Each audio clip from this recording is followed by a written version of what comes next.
Hey guys, welcome back. Modii here, and we are back for some more Mondays with Modii. I don't know how I always mess that up. You'll notice things are a little bit different now. I took out that little box thing that was over here. Honestly, I kind of imagine this being more podcasty, where more people will be listening.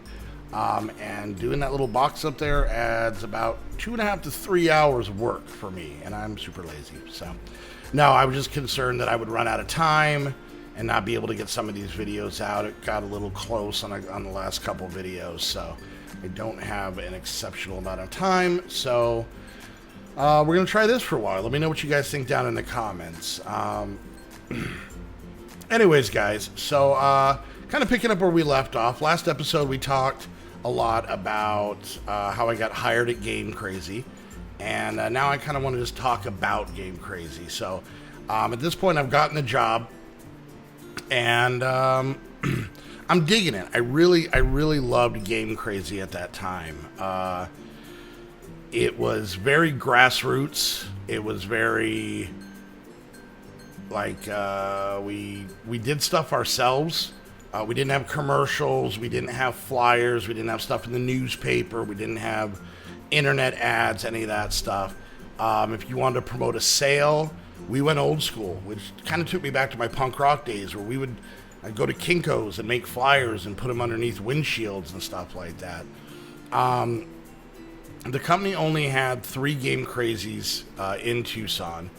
And then we had one in Casa Grande and then a bunch up in Phoenix. Casa Grande's kind of in between Tucson and Phoenix. For you guys that are around here, Phoenix is about 2.5 hours away from Tucson, through the middle of nowhere. And the only thing that's kind of in the middle is a couple small towns in Casa Grande.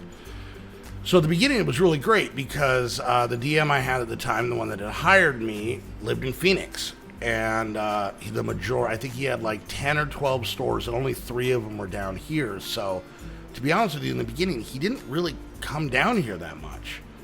And that was a big change for me because I was pretty much left to my own devices. I'd never been manager. I had never hired anybody. I had never fired anybody. And I was just kind of left alone with the store. Now, there was 2 other stores. So there was 2 other store managers in town. So if I had any kind of technical questions on how the computer worked and stuff like that, it was pretty cool. But it was intimidating, scary, and super exciting at the same time. And I really took the store as my own, meaning, I kind of looked at how the store was set up, where certain product was in the store, and, move things around accordingly. Like I said, at the time, the PS2 was the hottest system that was out, so I would put that all the way in the back of the store. That way people would have to walk all the way through the store, and maybe they walk past a Super Nintendo game or a GameCube game or something else that they forgot about or they didn't know about or anything like that. Now, when I worked at Circuit City, we didn't really generally have a lot of people hanging out. Every once in a while, some gamers would come in there, but at the time, there were so many options to go buy games. At this point, I don't think there had been really the big acquisition of all of the companies, so there was still, like I had said in a previous video, Babbage's, Squaresoft, GameStop, EB, Funco Land, and Game Crazy, and maybe even a couple others. Besides that, you had Walmart, Toys R Us, Circuit City, Best Buy. Everybody was this was really kind of the second video game boom.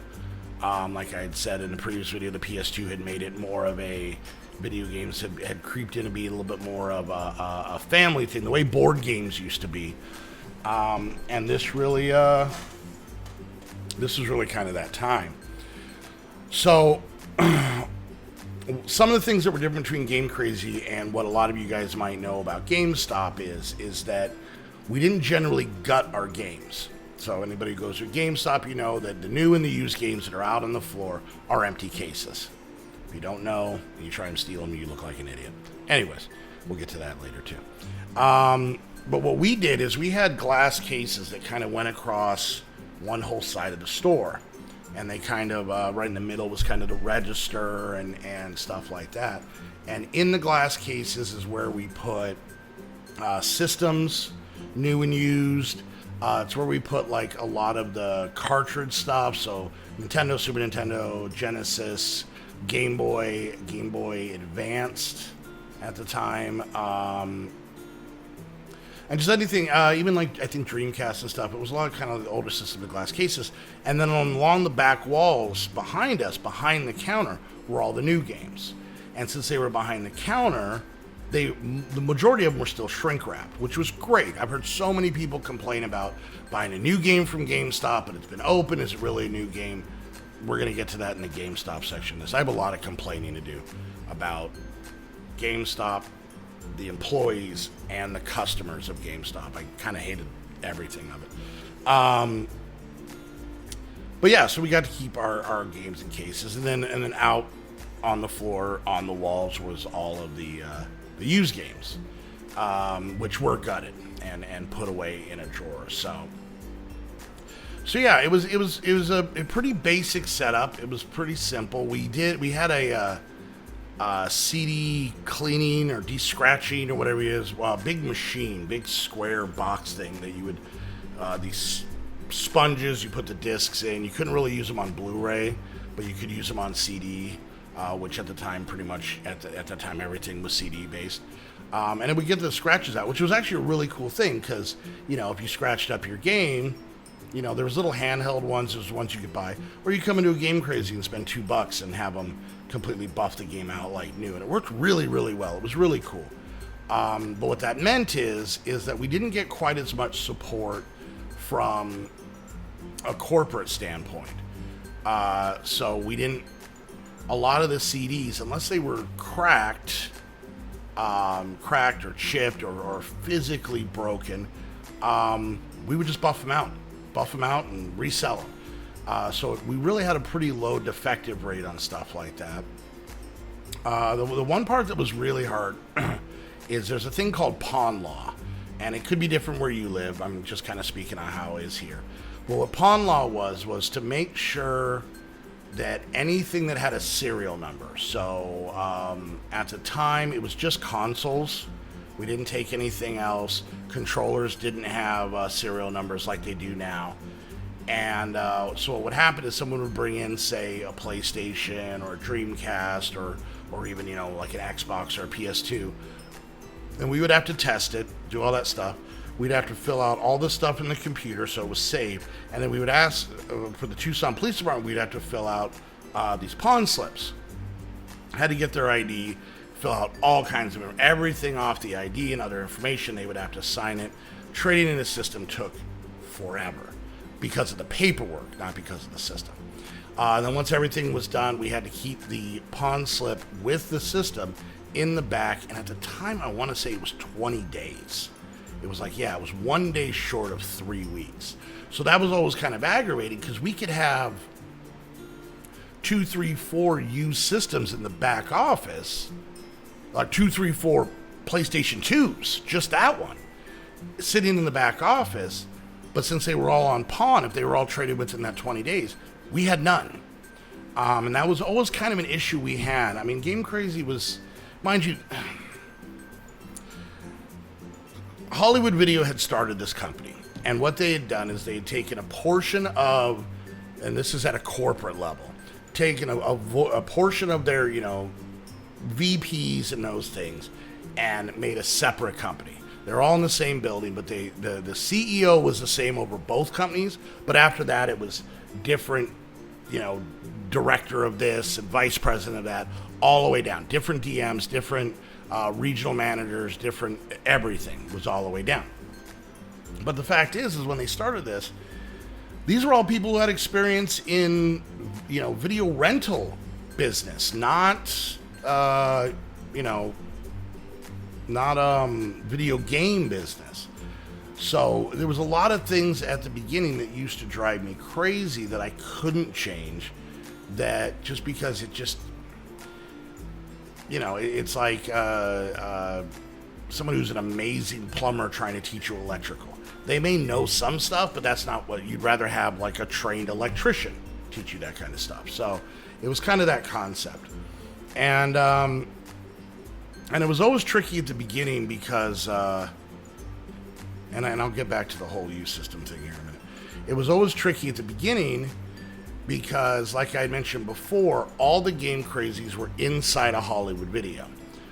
They were usually just to the side of either the left or the right, and they were kind of built into existing space. The only construction that really had to be done was a second front door had to be put in, so Game Crazy could have their own front door. The problem with that is the alarm was on the Hollywood side, and the cameras for the security cameras on both sides were on the Hollywood side. Our safe was on the Hollywood side, where we'd have to put our money in at the end of the night and get out in the morning. And that was one of the most frustrating things of the job early on, was because I would get to work and I would have a bunch of stuff to do, a bunch of stuff that was way easier to do before we opened. Mind you, I was salary, so it didn't matter if I came in at 9 or 7, I got paid the same. So a lot of time I would go in and, take my daughters to school and go straight to work. That way I had some quiet time. I'd put on some music and just get some kind of busy work done, especially if it was something I had to go in and out of the office of, or if I had to take a whole wall down to alphabetize. It was way easier to do when we weren't open. But it used to drive me crazy because I had to wait for the Hollywood Video person to get there, because I didn't have keys to their front door. I didn't have keys to their office, which is where the alarm pad was. And I don't even know if I had the alarm code.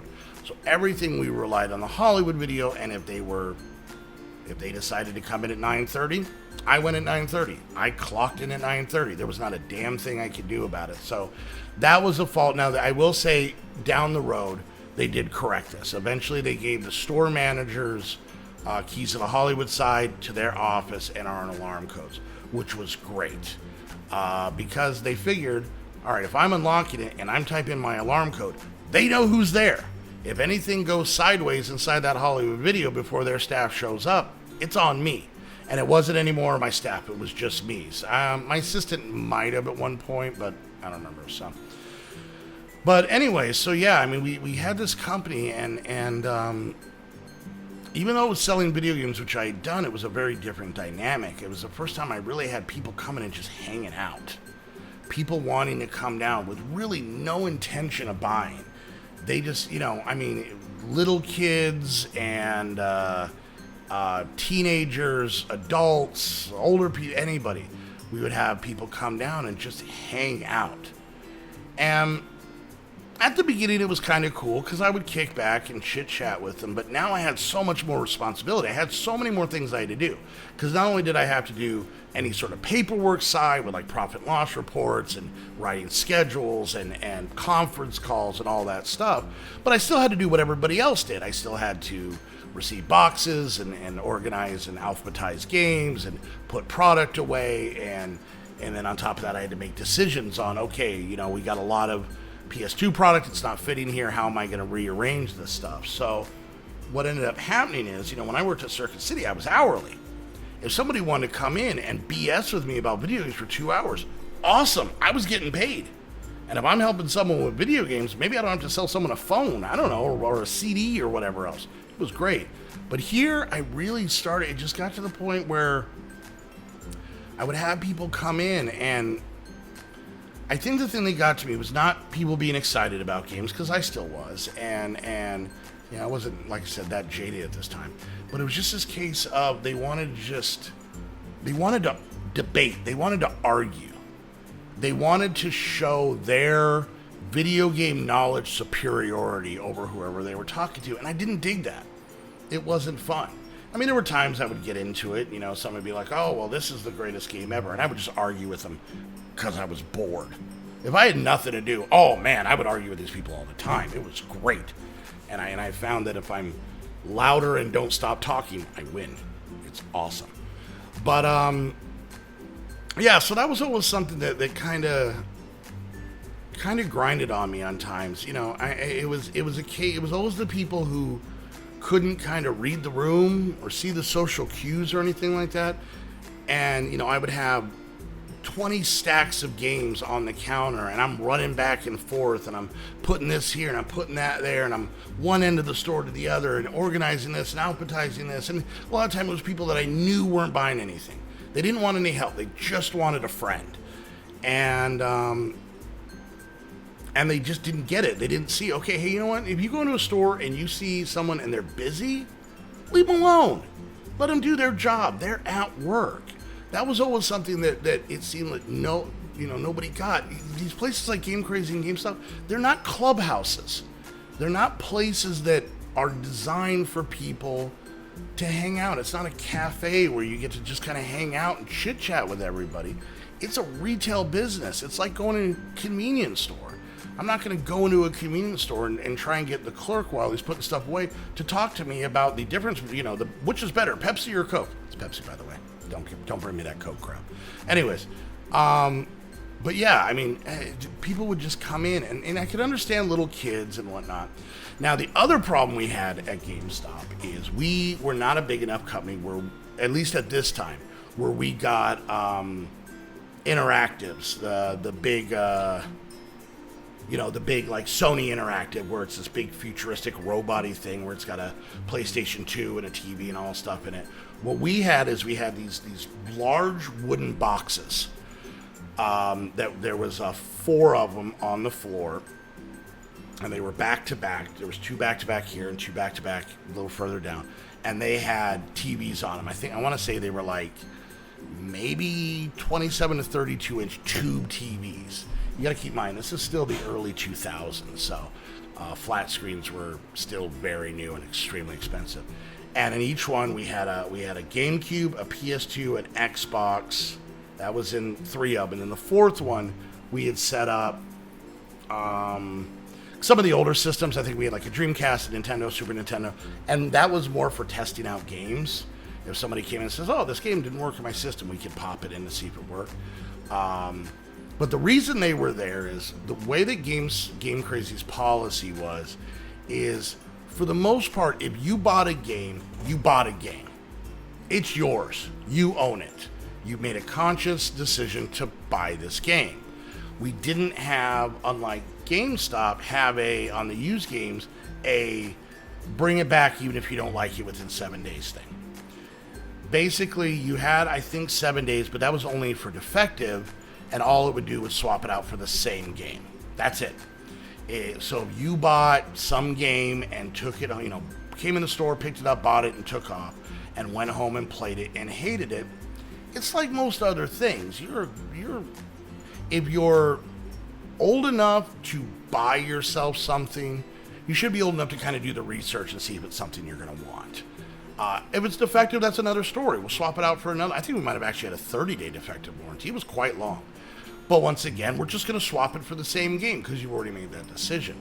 So to basically combat GameStop, is that we would let anybody try almost any game in the store. Even new games. So even though we had our games behind the counter and the majority of them were shrink wrapped, if somebody wanted to try whatever else, what a Halo 1, this is a long time ago. All right, we generally get a used copy first. Even if they were dead set on buying a new one, we'd still grab a used copy so they could try that one. So they would play it and try it out. And that was the thing. I mean, we had keys to these interactives. They were ours. They were not given to us by other companies. They didn't have demos. And usually when a new game would come in, we would pop one in one of those systems so people could try it out. It was always kind of tricky when it came to mature rated games because we didn't want those just there. So we pretty much had to get teen and lower rated games to have in there constantly.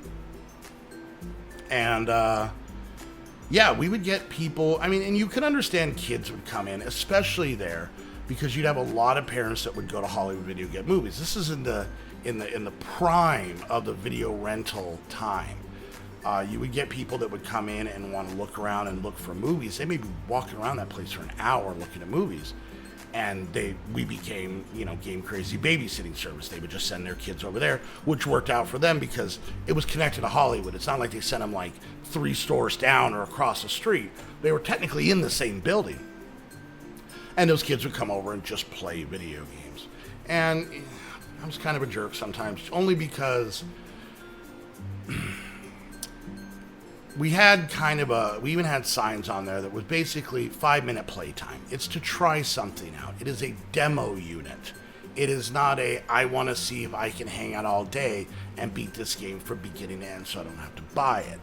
And I was pretty hardcore on that, just because I was cool with people playing, trying out games, even asking to try out games, which of course means I had to step away from whatever I was doing. But you would either have somebody you would have people that would come in and you could tell they just got off of work. So, and they didn't have any of these systems. So they would come there and they would hang out for hours playing the same game. If somebody else wanted to come up and try it, too bad. They're in the middle of a level. They didn't care. Or you would have people who would come and be like, oh, cool, can I try this game? And I pop it in, they play for 5 minutes. Okay, cool, can I try this one? I pop that in. Next thing you know, they've tried 6, 7, 10, 15, 20 games. And I pretty much come to a halt. And 99% of the time, either of those people, the people that played one game for hours or played a billion games in an hour, at the end they were like, okay, thanks, bye, and they would leave. And that's still, I think, a delusion a lot of people have about these video game stores is they are not designed to be a place to just hang out. Now, you may go to your local GameStop and you may know all the guys and gals that work there, and you may sit there and chit-chat with them for hours on end. Great. But once again, not what it's designed for. And I've seen people online complain that, oh man, I used to go to GameStop or GameCore, whatever the company is, all the time, and everybody was so cool, and they would hang out, and they would chit chat, and I go now, and no one hangs out, no one sits there and talks to me for hours on end, and it's like, they're at work. If you are walking down the street and you see a mechanic place open there, and you walk in and you've got somebody who's got 10 cars in a row needing work done on them, he's not going to just stand outside and chit chat about car stuff with you for 10 hours or 2 hours or 10 minutes. And yeah, that was always something that there were times that there's many, because I worked there for 6.5 years. And I worked, 40 to 50 hours a week. I worked Monday through Friday, pretty much from about 7 in the morning till probably 4 or 5 each day, sometimes 2. My boss never came down. I went home when I went home. And yeah, I would get people that would come down and they'd be waiting outside my store at we opened at 10. They'd be waiting out there at 9 o'clock in the morning. And the minute I opened the door, they would come in. They would stand outside, in the wintertime in the cold or the summertime in the blistering heat, to come in, and I'd be like, hey, what can I get for you? Because usually if you're waiting outside for that long, man, you're there for something. You want to get something. And they'd be like, nothing, just want to chit-chat. I'm like, oh, God. And I've got, piles of stuff to do, and they couldn't see it. They couldn't see that I wasn't their buddy. I wasn't their pal. I was a manager of a retail store that was trying to get work done. Man, if you want help picking out a game, I'm your guy. You're trying to decide what system to buy, I'm there for you. If you just want to sit around and listen, and really they didn't want to have a lot of time to have conversations. They just wanted you to listen to them about whatever it was, their philosophy on life based off of Crash Bandicoot. It didn't matter. They wanted somebody to just let's listen to them. And there was times I felt kind of bad because you could kind of tell that maybe they didn't have a lot of friends. Their family didn't understand their gaming obsession or care about their gaming obsession, which I could understand. I've been there. I've seen that, And so yeah, it was always just super difficult, trying to gauge it. And it was, you'd have people that came in and just stank. Like, oh, it was gross. The store wasn't in a bad part of town, but it wasn't in a good part of town. And really, here's a little behind the scenes information. That kind of neighborhood is exactly what these kind of video game stores want. It's what they want. They want kind of lower middle classes where they want their stores. Because these stores, and I'm going to go super in depth when we get to the GameStop stuff on this, but these stores make money off of used. They don't make money off of new. Some of the new stuff, they lose money by selling it to you. They lose a lot of money by selling it to you. But used, that's where they make their profit. That's where they pay the employees and keep the lights on and buy more new games, and all that stuff comes from the used sales. Well, if you're in a really, really low income neighborhood, people buy cheap. They trade a ton, but they buy cheap. They buy whatever is, $1 or $2 games, old games. That's what they focus on. So you may sell a lot of games, but you don't make a lot of money. If they put these stores in a real high-end part of town, a real upper middle class to upper class income-wise part of town, they don't get many trades. They don't sell much used, because in those neighborhoods, a lot of the time, people just go and buy what they want. If they want a brand new game or 5, they just go and buy it. And they stick them on them shelves and they play them or they don't play them. I don't know what the hell they do with them, but they don't trade them in. And what happens is that store, even though it may be selling hundreds of thousands of dollars of new product, technically they're hemorrhaging money left and right. I've seen stores, there's a place up in Phoenix called Scottsdale, which is kind of a high-end kind of part of town. At least it was at the time. I don't know about it now. But the Scottsdale store always struggled. Always. Now, they would get amazing trades, because sometimes people would trade it in, but they would trade in games that were literally like 2-3 days old, but they would only buy new product. And nobody bought these used games.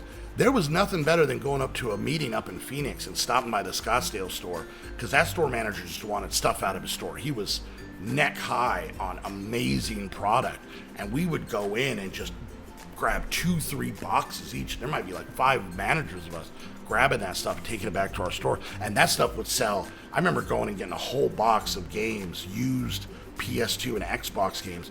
I took them to my store, we processed them, and that night almost the whole box sold. Almost all those games sold, because they were so new and the price was so much better. It was amazing. But yeah, so they really want to kind of focus on kind of lower middle class places that you'll still spend money. You'll still spend, $20, $30, $40, $50, $60 on a game, but at the same time, you're going to be frugal. You're going to trade in your games. You're going to get the discount card. You're going to get all that stuff. So that's really kind of the thing they do there. So, all right, so there was another rambling episode talking about Game Crazy. There may be a couple of these, because like I said, there was a lot there. I really wanted to kind of start getting touched on, like, kind of some of the customers that drove me crazy, and a little bit of how this kind of business works. And but yeah, like I said, I loved it. There's still a lot more stories. I'll get into some more specific stories. I'll tell a story. Maybe next episode we'll get into the memorable incidences at the store, because I can remember one in particular where I got robbed twice within hours of each other. Yeah, it makes a lot more sense. It's not robbed at gunpoint or anything. So, all right, guys. Well, there we go. Let me know what you guys think. I'm kind of digging not having to do the whole 3-hour editing on these videos, because like I said, I was getting worried that I was going to start running out of time and not be able to post these. Plus, I just kind of want you guys to listen. You don't need to look at this. There's no reason you need to see this to listen to this. So I was thinking more podcasty. So, all right, guys, let me know down in the comments what you guys think. Let me know if you guys have any Game Crazy memories, or any just memories. If anything I said jogs a memory about the video game industry for me. If you've worked at one of these stores, let me know. Let me know some of your stuff. I really kind of want to see the interaction on this. So, all right, guys, thank you guys so much for watching. Make sure you check out Heather and I's Patreon. Helps us get better equipment to try and make these better. And yeah, make sure you hit that subscribe, hit the like, and hit that little bell. And once again, thank you guys so much Thank you so much for supporting the channel and for this Mondays with Modii. And until next time, we'll see you guys later.